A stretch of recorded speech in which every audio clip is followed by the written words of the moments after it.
Hello friend, welcome back in SYBA class in the subject of Research Methodology in Economics अर्थात द्वितीय वर्ष कला वर्गाच्या स्किलच्या पेपरमध्ये आपलं पुन्हा एकदा स्वागत आहे. मित्रहो, मागच्या तासाला आपण अर्थशास्त्रीय संशोधनाची उद्दिष्टे या भागाचा अभ्यास केला. आजच्या तासाला आपण अर्थशास्त्रीय संशोधनाचं स्वरूप काय असते आणि त्यानंतर या संशोधनाचं महत्त्व आणि मर्यादा पुढच्या तासाला आपण बघू. आज आपण अर्थशास्त्रीय संशोधनाचं स्वरूप म्हणजे काय, इतर विषय शिकत असताना आपण त्या विषयाच्या व्याप्तीबद्दल, स्वरूपाबद्दल, महत्त्वाबद्दल माहिती घेत असतो. तसाच भाग हा या विषयाच्या संदर्भामध्ये आहे की अर्थशास्त्रीय संशोधनाचं नेमकं स्वरूप कसं असतं. आपण हे पाहिलं की समाजशास्त्रातील किंवा सामाजिक शास्त्रातील संशोधन आणि अर्थशास्त्रीय संशोधन हे परस्पर संबंधित असं संशोधन आहे. कारण सामाजिक शास्त्रातील एक विषय हा अर्थशास्त्राचा आहे. सामाजिक शास्त्रामध्ये अनेक असे सामाजिक विषय आहेत, म्हणून त्याला आपण सोशल सायन्सेस असं नाव देतो. मागे मी तुम्हाला याबद्दल सांगितलं होतं की सामाजिक शास्त्रांमध्ये अर्थशास्त्रासारखे अनेक विषय अंतर्भूत आहेत आणि त्या विषयाच्या संशोधनाच्या आपापल्या पद्धती विकसित केल्या आहेत. त्यामुळे तो विषय बदलत्या काळाप्रमाणे विकसित होत जातो किंवा त्यात बदल होत जातात. कारण भूतकाळातील परिस्थिती ही तशीच स्थिर नसते. वर्तमान काळामध्ये ज्या ज्या गोष्टी बदलत जातात त्याचं प्रतिबिंब भविष्य काळातील त्या विषयाच्या स्वरूपावर पडत असतं. आणि म्हणून अर्थशास्त्राच्या संदर्भामध्ये सुद्धा आपण असाच विचार करतो की अर्थशास्त्राची सुरुवात जेव्हा झाली किंवा अर्थशास्त्राचा पाया चाणक्याने रचला असं आपण म्हणतो, परंतु शास्त्राचं स्वरूप त्याला प्राप्त करून दिलं त्यासाठी आपण ॲडम स्मिथ यांना प्राधान्य देतो. ॲडम स्मिथ यांनी राज्यशास्त्र आणि अर्थशास्त्र हे स्वतंत्र केलं.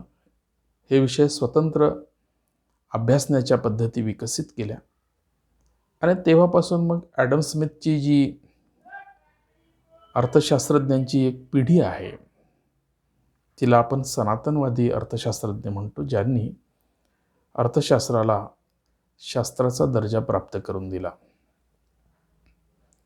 या सनातनवादी अर्थशास्त्रीय सिद्धांतांवर नवसनातनवाद्यांनी अभ्यास करून त्या विषयाची नव्या स्वरूपामध्ये मांडणी केलेली आपल्याला दिसते. आणि मग आपण त्याला सनातनवादी सिद्धांत, नवसनातनवादी सिद्धांत अशा दोन भागांमध्ये अभ्यासतो. या पुढे जाऊन आपण आधुनिक अर्थशास्त्रज्ञांची पिढी अभ्यासतोय. आधुनिक अर्थशास्त्रज्ञ या सनातनवादी आणि नवसनातनवादी सिद्धांतांना पाया मानून अर्थशास्त्राचा भविष्यकालीन वेध घेण्याचा प्रयत्न करताना दिसतात. जसं अर्थशास्त्रामध्ये अशा प्रकारे अर्थतज्ञांची एक परंपरा आहे, तशी राज्यशास्त्रामध्ये पण आहे, मानसशास्त्रामध्ये पण आहे, समाजशास्त्रामध्ये पण आहे, संरक्षणशास्त्रामध्ये पण आहे. अशा ज्या ज्या सामाजिक शास्त्रांमध्ये विषयाच्या शाखा आहेत त्या प्रत्येक शाखेमध्ये अभ्यासक आहेत आणि हे अभ्यासक आपल्या विषयाला विकसित करण्याचा प्रयत्न करतात. विकसित करण्याचा पाया म्हणजे त्या विषयातील सातत्याने चालणारी संशोधनाची जी परंपरा आहे, अखंडरित्या चालणारी परंपरा आहे, हा तो त्या विषयाच्या विकासाचा संबंधित भाग आहे. आणि इथे सुद्धा आपण जे अर्थशास्त्रीय संशोधनाचं स्वरूप बघणार आहोत त्यामध्ये आपल्याला असं दिसेल की इथे सुद्धा आपल्याला समाजशास्त्रीय संबंध अर्थशास्त्रीय संशोधनाशी कसे जुडलेले आहेत हे आपल्याला दिसेल. आता स्वरूप म्हणून आपल्याला जर अभ्यास करायचा असेल तर आपल्याला या विषयाच्या वैशिष्ट्यांचा विचार करावा लागतो.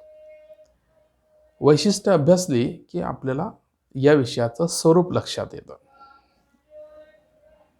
आणि म्हणून अर्थशास्त्रीय आणि समाजशास्त्रीय संशोधन हे विशेषतः समाजशास्त्राशी निगडीत आहे असं मी आपल्याला सांगितलं.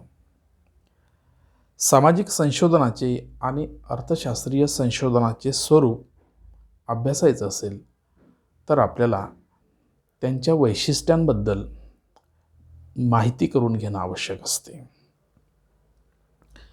जवळपास 8-9 वैशिष्ट्यांचा आपण थोडक्यामध्ये सारांश रूपाने या व्याख्यानामध्ये अभ्यास करणार आहोत, ज्यातून आपल्याला या विषयाचा आवाका, या विषयाचं स्वरूप नेमकं हा विषय कशा पद्धतीचा अभ्यास करू शकतो याची ढोबळमानाची माहिती आपल्याला या व्याख्यानातून प्राप्त होऊ शकते.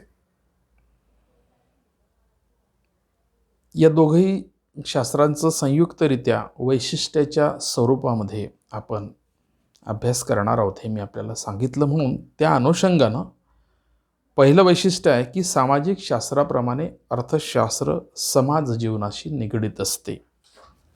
मागच्या व्याख्यानांमध्ये मी आपल्याला सांगितलं आहे की मानवाच्या अभ्यासाचा बिंदू किंवा मानवी अभ्यासाचं केंद्र हा प्रत्येक सामाजिक शास्त्रातील विषयाचा अंग आहे. आणि म्हणून मग अर्थशास्त्र हे समाज जीवनाशी निगडीत आहे. कारण समाजाच्या संदर्भामध्ये समाज कसा बनत असतो याबद्दल आपण मागच्या व्याख्यानांमध्ये यावर चर्चा केली आहे.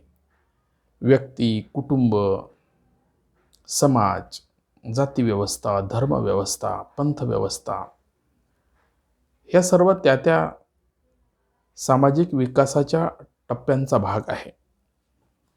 आणि म्हणून समाज जीवनामध्ये व्यक्ती आर्थिक अंगाने जे वर्तन करत असतो त्याचा अभ्यास, त्या व्यक्तीचा अभ्यास, आर्थिक अंगाचा अभ्यास अर्थशास्त्र करत असते. पण तो समाजाचा एक घटक असतो.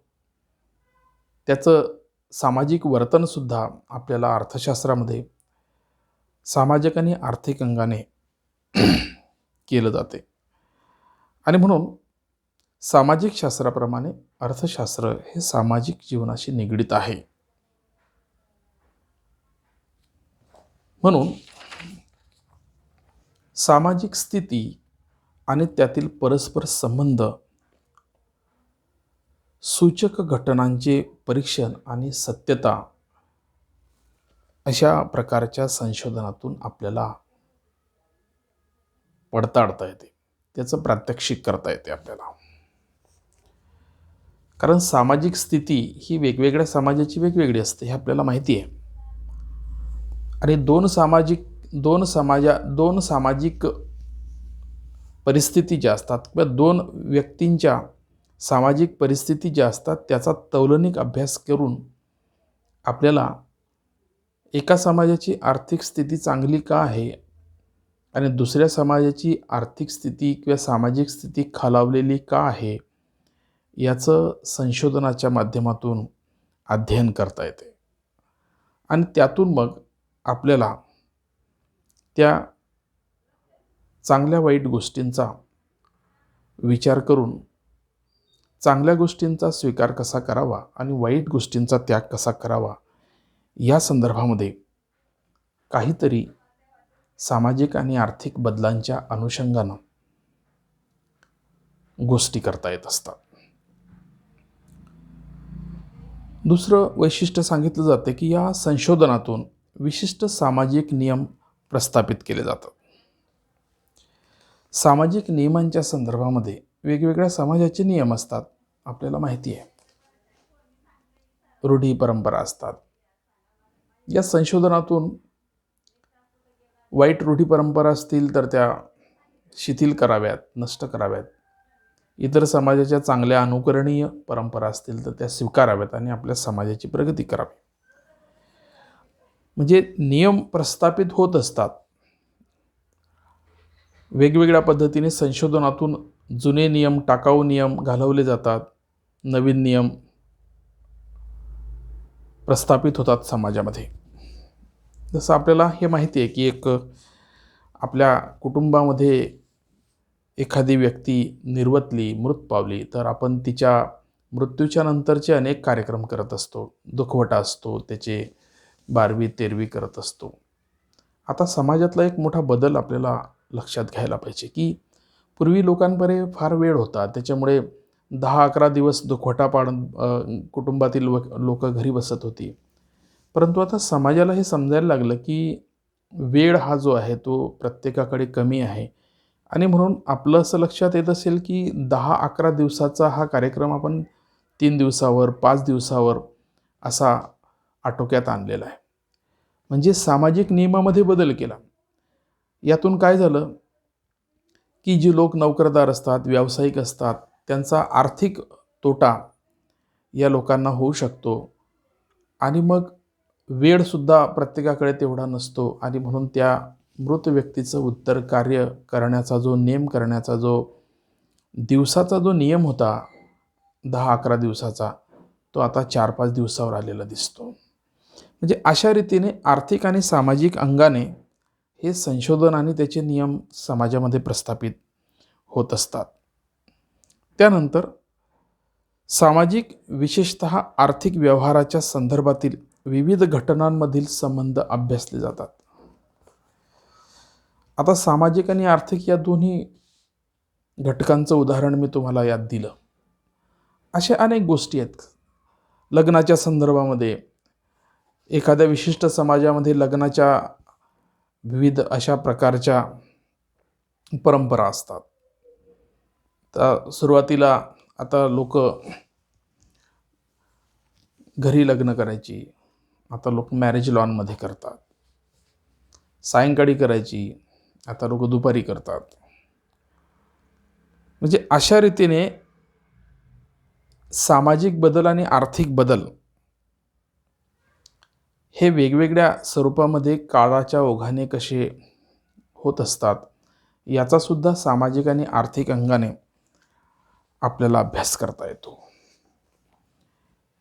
या गोष्टी आपल्या जीवनामध्ये सातत्याने घडत असतात, पण आपण त्याला संशोधनाच्या दृष्टिकोनातून बघत नाही.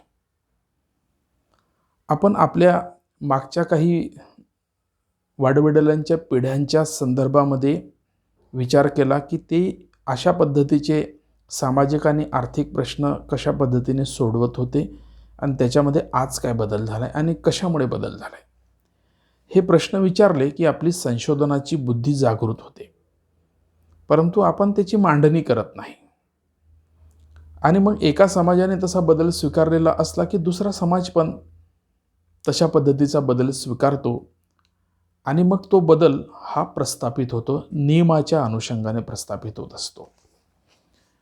अनेक समाजामध्ये श्रीमंत व्यक्ती असते किंवा गरीब व्यक्ती असते, त्या लग्न कार्यामध्ये त्याने किती प्रकारचे पदार्थ जेवणामध्ये ठेवावेत याच्या पण मर्यादा घातल्या, वेळ पण त्याची पाळली जाते. म्हणजे अशा रीतीने चांगले सामाजिक बदल जे आर्थिक आणि सामाजिक परिवर्तन घडवू शकतात ते बदल प्रस्थापित होतात. पूर्वी आपल्याला माहीत होतं की विधवा पुनर्विवाह नव्हती. स्त्रियांच्या संदर्भात अनेक प्रकारच्या जाचक परंपरा होत्या समाजामध्ये. शिक्षण आणि आरोग्याच्या सुविधा, विज्ञानवादी दृष्टिकोन जसा समाजाने स्वीकारला तसा स्त्रियांच्या संदर्भातली सामाजिक जी परिस्थिती होती ती बदललेली दिसते आणि समाज स्त्रियांच्या सर्व कलागुणांना आणि तिच्या प्रगतीला आता मान्यता द्यायला दिसतो. म्हणजे अशा रीतीने सामाजिक आणि आर्थिक संबंध तपासले की पूर्वी स्त्रियांना शिक्षणाची बंदी होती तर नोकरी कुठून करणार, पण आता आपल्याला दिसते की समाजात असा बदल झाला की शिकलेली मुलगी पाहिजे, नोकरी करणारी असेल तर उत्तम आहे. मग दोन्ही पती पत्नी नोकरी करतात आणि त्यामुळे त्यांची सामाजिक प्रतिष्ठा पण वाढलेली दिसते आणि आर्थिक पत आणि त्यांची आर्थिक परिस्थितीसुद्धा बदललेली दिसते. म्हणजे अशा रीतीने सामाजिक आणि आर्थिक व्यवहाराच्या संदर्भामध्ये आपण हे आंतरसंबंध अभ्यासले की आपल्याला कशी प्रगती होते आहेत, सामाजिक आणि आर्थिक प्रगती, हे या वैशिष्ट्यांवरनं समजेल आणि त्याचं स्वरूप कसं बदलतं आहे ते सुद्धा आपल्याला समजेल. सामाजिक संशोधन आणि अर्थशास्त्रीय संशोधन शास्त्रशुद्ध पद्धतीवर अवलंबून आहे, कारण त्यातून तार्किक पद्धतीने आणि संशोधनात्मक तंत्रांचा अवलंब करून संशोधन केलं जातं.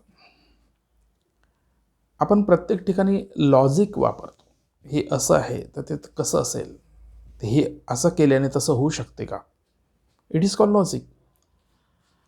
आणि अभ्यासाच्या ज्या मेथडॉलॉजीज आहे, संशोधनाच्या ज्या पद्धती आहेत, त्या टेक्निकल आहेत. संशोधनाच्या प्रकारांमध्ये आपण त्या पाहिल्या.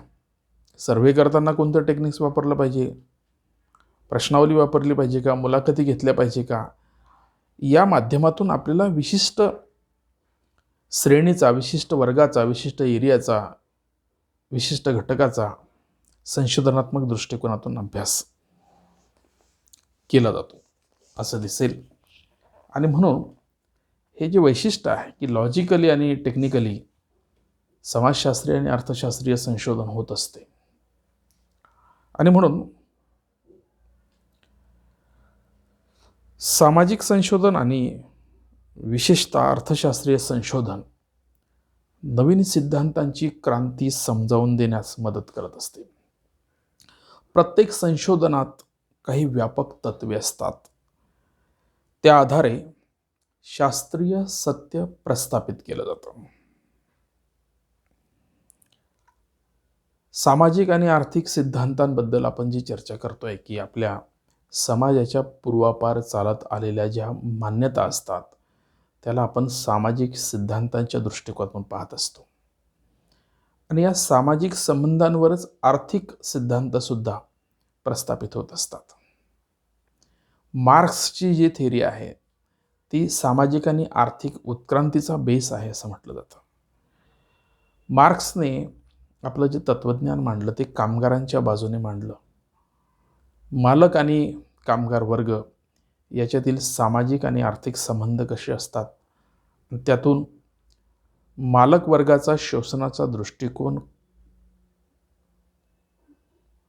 कामगारांचं कसं आर्थिक शोषण होतं, त्यामुळे त्याचा आर्थिक आणि सामाजिक दर्जा कसा खालावतो, या संदर्भातलं तात्विक विश्लेषण मार्क्सने केलं.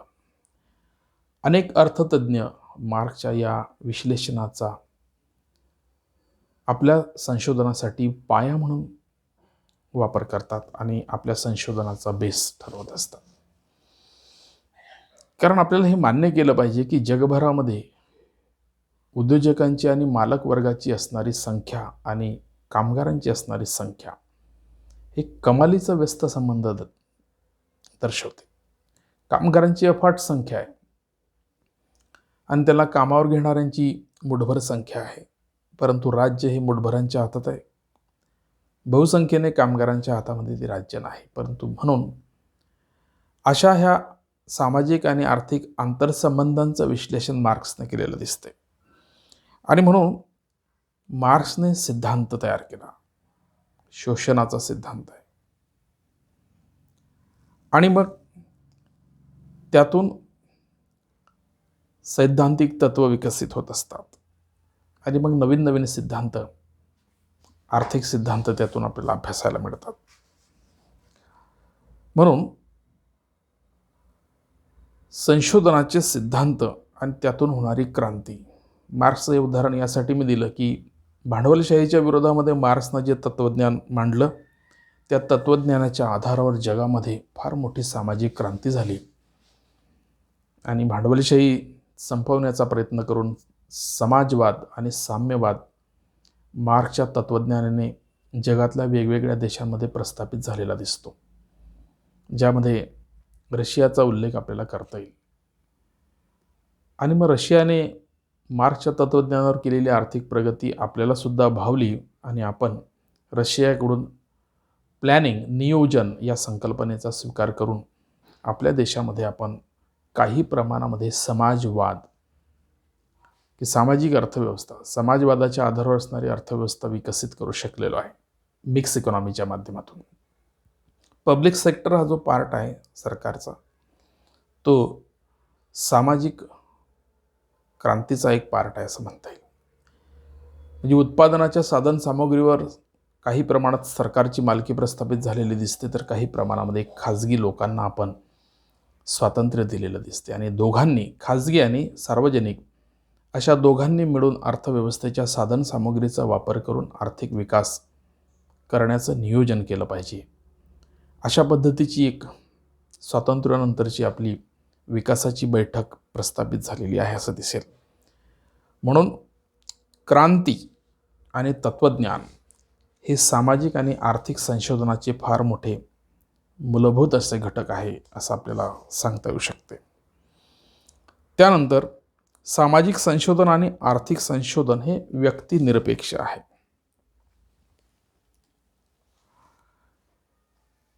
व्यक्तिनिरपेक्ष आहे, व्यक्ती सापेक्ष नाही.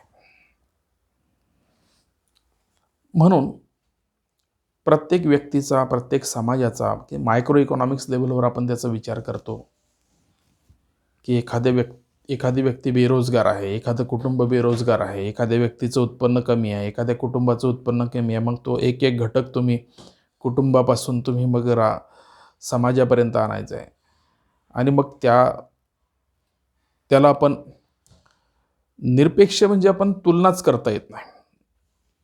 श्रीमंत आणि गरीब व्यक्ती, श्रीमंतांमध्ये तुलना केली तर आपल्याला त्याला सापेक्ष तुलना म्हणता येईल, परंतु गरीब आणि श्रीमंतामधली तुलना ही निरपेक्ष तुलना म्हणता येईल. आणि म्हणून अर्थशास्त्र निरपेक्ष दारिद्र्य आणि सापेक्ष दारिद्र्याची संकल्पना किंवा सिद्धांत मांडत असते. आता दारिद्र्याची निर्मिती कुठून झाली, मग त्याच्या सामाजिक संबंध काय होते, त्याच्याकडे उत्पन्नाची साधनं कोणती होती, अशा अनेक घटकांचा परिणाम दारिद्र्य निर्मितीवर होत असतो. आणि तोच नेमका मार्क्सच्या उदाहरणामध्ये मी तुम्हाला दिला की कामगारांचं दारिद्र्य का वाढतं आहे, तर त्याला जास्त काम करून घेतलं जातं आहे आणि कमी वेतन दिलं जातं आहे. आणि त्याच्या घरामध्ये त्याच्या कुटुंबाची संख्या ही जास्त आहे, सदस्यांची संख्या जास्त आहे, आणि त्याला मिळणारं वेतन हे त्या कुटुंबाच्या राहणीमानाचा दर्जा उंचावण्यासाठी फार कमी पडत आहे. आणि मालक वर्गाला मोठ्या प्रमाणात नफा मिळतो आहे. कमी वेतनावर जादा काम करून घेण्याची प्रक्रिया मालक वर्गाकडून भांडवलशाहीचं वैशिष्ट्य म्हटलं जातं. आणि म्हणून अशा रीतीने तो व्यक्तिनिरपेक्ष अभ्यास आपल्याला याच्या माध्यमातून करता येतो, संशोधन करता येते. सामाजिक शास्त्रात प्रयोजनाला स्थान नाही, कारण त्यात मानवी वर्तणुकीचा अभ्यास आहे. नंतर या संशोधनात विविध घटकातील परस्पर संबंध अभ्यासले जातात. कुटुंब संस्था आणि उद्योग संस्था यांच्यातील परस्पर संबंध अभ्यासले जातात. आपण उत्पन्नाचा चक्राकार प्रवाह ही संकल्पना अर्थशास्त्रामध्ये अभ्यासलेली आहे मागच्या वर्गामध्ये. म्हणजे कुटुंब संस्थेकडे आणि उद्योग संस्थेकडे वेगवेगळ्या प्रकारचे घटक असतात आणि ते एकमेकांमध्ये देवाणघेवाण करतात. आणि या देवाणघेवाणीला आर्थिक घटकांचं पाठबळ असते किंवा आर्थिक प्रक्रिया त्याच्यामध्ये अंतर्भूत असते. आणि म्हणून कुटुंब संस्था श्रम विकते आणि उद्योग संस्था श्रम विकत घेते. उद्योग संस्था वस्तू आणि सेवाची निर्मिती करते, त्याची विक्री करते, आणि कुटुंब संस्था त्याची खरेदी करते. म्हणजे कुटुंबाचा खर्च हे उद्योग संस्थेचं उत्पन्न असते आणि उद्योग संस्थेचा खर्च किंवा उद्योग संस्थेचा खर्च हे कुटुंब संस्थेचा उत्पन्न असते. म्हणजे अशा रीतीने अर्थव्यवस्थेमध्ये हा जो आर्थिक चक्राकार प्रवाह चालतो, यामध्ये जे जे घटक असतात ते घटक परस्परांशी कसे संबंधित असतात त्यांचे संबंध तपासले जातात. आणि म्हणून सामाजिक आणि आर्थिक संशोधन हे या अंगाने फार महत्त्वाचं असतं. त्यानंतर सामाजिक आणि आर्थिक संशोधनाचे हे स्वरूप जे आहे ते बदलत जाते. कारण मी आधीच तुम्हाला सांगितलंय की प्रत्येक नवीन संशोधनाचं जे नियोजन असते त्या नियोजनाचा बेस त्या संशोधनाचं संदर्भ साहित्य असते. आणि हे संदर्भ साहित्य जे असते ते भूतकाळाशी संबंधित असते. एखाद्या गोष्टीबद्दल आपल्याला संशोधन करायचं म्हटलं, एखाद्या कुटुंबाच्या बेरोजगारीचा प्रश्न आपल्याला अभ्यासायचा म्हटला की आपल्याला त्याची हिस्ट्री तपासावी लागते. हिस्ट्री तपासणं म्हणजे काय? भूतकाळात त्याची सर्व प्रकारची चौकशी करावी लागेल आपल्याला. मग त्याला आपण संदर्भ साहित्य असं म्हणतो, त्याचा आढावा घेतला जातो.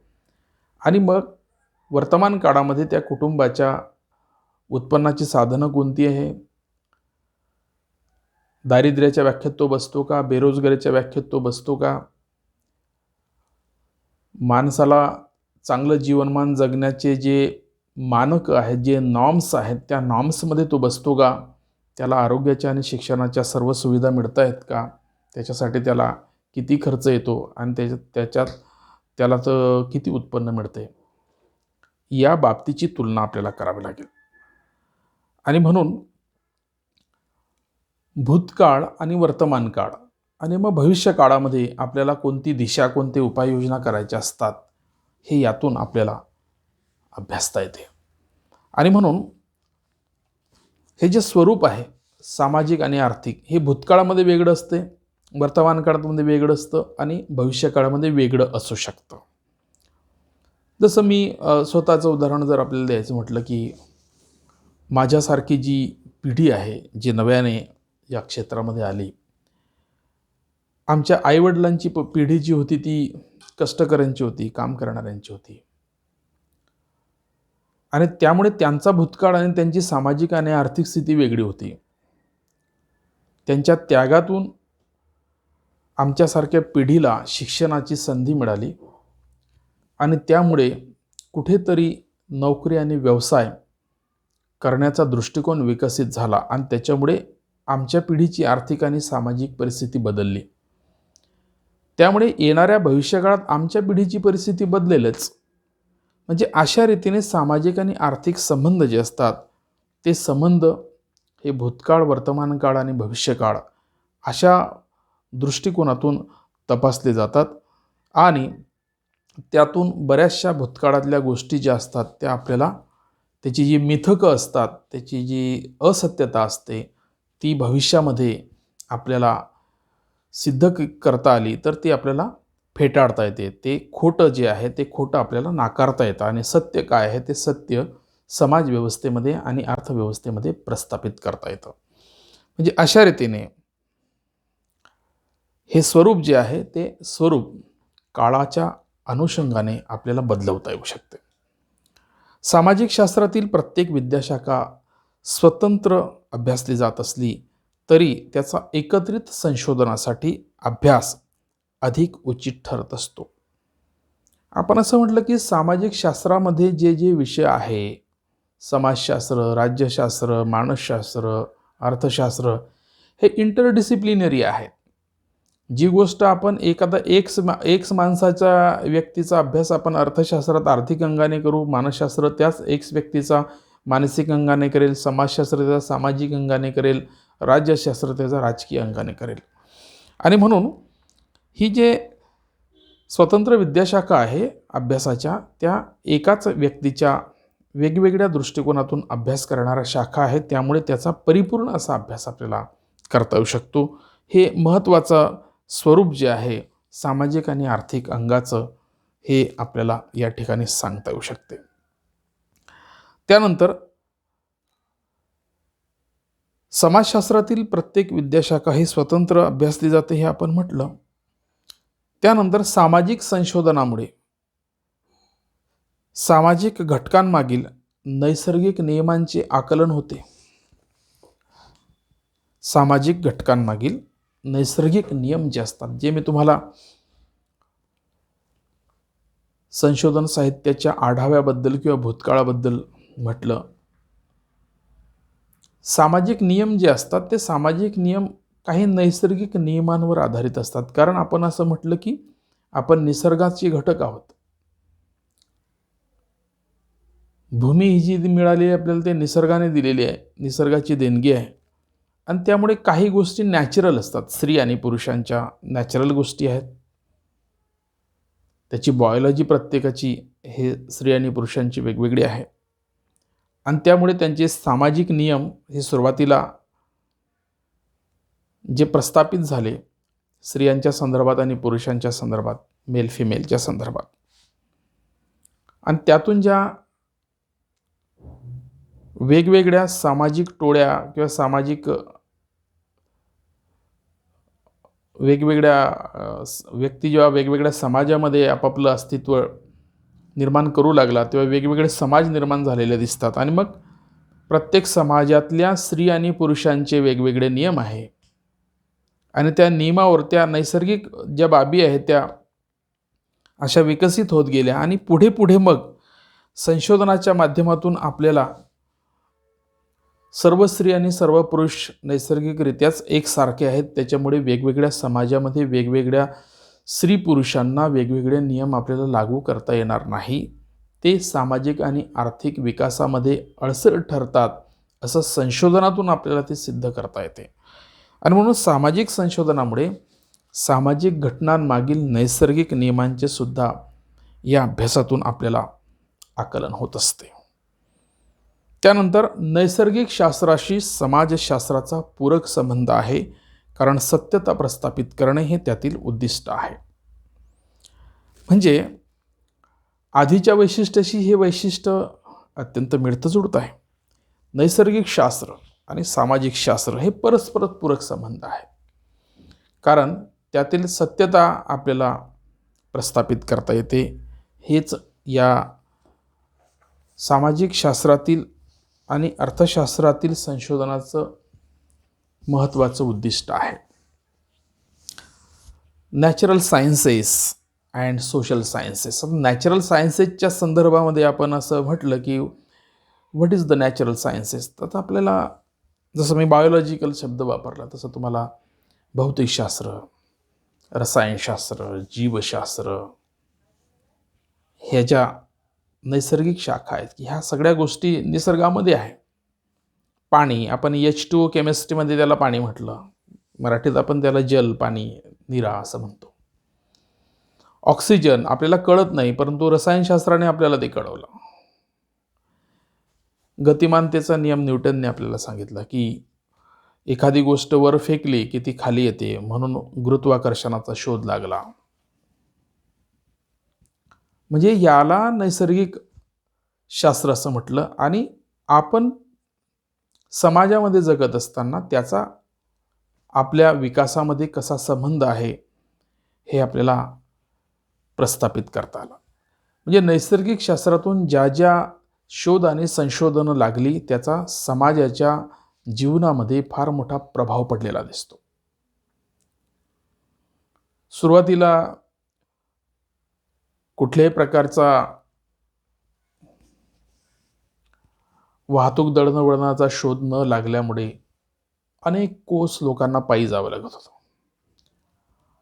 किंवा निसर्गाने दिलेले जे वन्य प्राणी होते ते आपल्या वाहतुकीची साधनं म्हणून आपण वापरले जात होते. पण जसा जसा भौतिकशास्त्र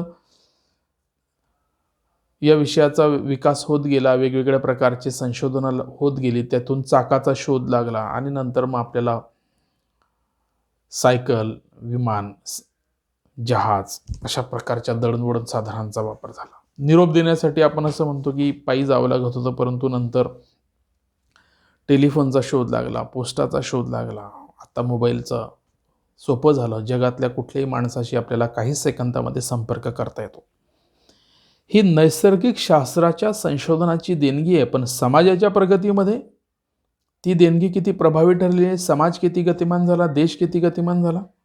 एका ठिकाणाहून दुसऱ्या ठिकाणी संपर्क करणं आपल्याला सहज सोपं झालं. कमीत कमी पैशामध्ये अशा प्रकारचे संपर्क झाले आणि म्हणून आपल्याला असं वाटतं की जग आता खेळ झालं आहे. World is village. कशामुळे? तर नैसर्गिक शास्त्रातील जी सातत्याने होत असणारी प्रगती, जी मानवाच्या प्रगतीला, गतिमानतेला प्रभाव करणारी ठरलेली आहे, गतिमान करणारी ठरलेली आहे. आणि म्हणून नैसर्गिक शास्त्राचा सामाजिक शास्त्राशी या अर्थाने पूरक संबंध आहे. कारण नैसर्गिक शास्त्राच्या प्रयोगशाळा एखाद्या विशिष्ट कॅम्पसमध्ये होत असतात, परंतु त्याचं जे प्रॅक्टिकल आहे हे कोणासाठी संशोधन केलं जातं आहे नैसर्गिक शास्त्राचं, तर ते समाजातल्या लोकांसाठी केलं जात आहे.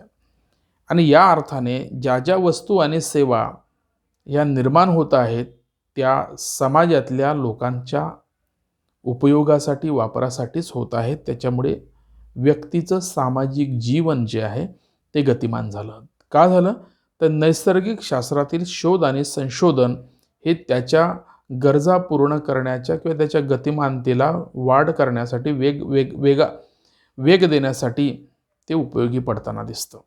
आणि म्हणून ॲप्लाइड सायन्स, नॅचरल सायन्स हे वेगवेगळे प्रकार आपल्याला त्या शास्त्रामध्ये आलेले दिसतात. अशा रीतीने या अर्थशास्त्रीय संशोधनाचे जे स्वरूप आहे ते समाजशास्त्रीय, सामाजिक शास्त्रातील आणि अर्थशास्त्रातील जे काही महत्त्वाची वैशिष्ट्ये आपण अभ्यासली त्या वैशिष्ट्यांवरनं हे स्वरूप आपल्याला अभ्यासता येतं, अनुभवता येतं. नैसर्गिक शास्त्रामध्ये सुद्धा आपण लाभधारक आहोत आणि समाजशास्त्राचे, अर्थशास्त्रीय संशोधनाचे सुद्धा आपण लाभधारक आहोत.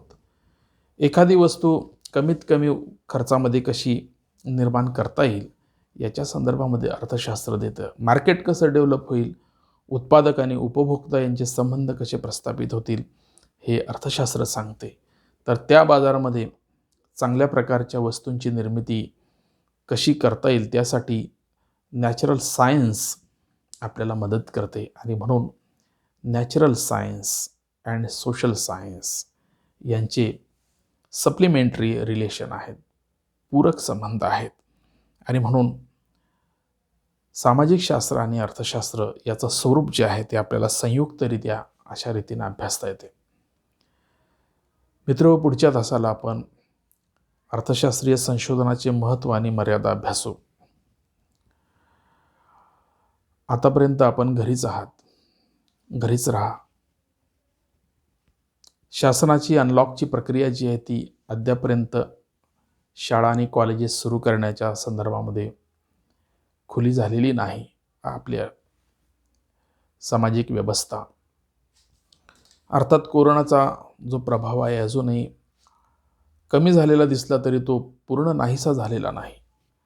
आणि साथीचा जो आजार आहे तो केव्हा आणखी डोकं वर काढेल हे आपल्याला सांगता येत नाही. आणि म्हणून कोरोनाच्या प्रतिबंधासाठी शासनाने आपल्याला जे नियम घालून दिलेले त्या नियमांचं काटेकोर पालन करणं आपली नैतिक जबाबदारी आहे. आपल्या नैतिक जबाबदारीच्या पूर्तीनेच भारत कोरोनामुक्त होणार आहे. या संदर्भातल्या सगळ्या नियमांची जाणीव आपल्या आजूबाजूच्या लोकांना करून देणं ही सुद्धा आपली महत्त्वाची जबाबदारी आहे. आपण ती जबाबदारी पार पाडत असणारच यात शंका नाही. आपल्याला लक्षात आलं नसेल तर कृपया आपण मी सांगितलेला हा संदेश त्या लोकांपर्यंत पोहोचवा ही आपल्यास नम्र विनंती आहे. अजूनही आपण या चॅनलला सबस्क्राईब केलं नसेल तर करा आणि मित्रांनाही सांगा. पुढच्या व्हिडिओमध्ये आपण भेटूया. तोपर्यंत थांबतो. थँक्यू.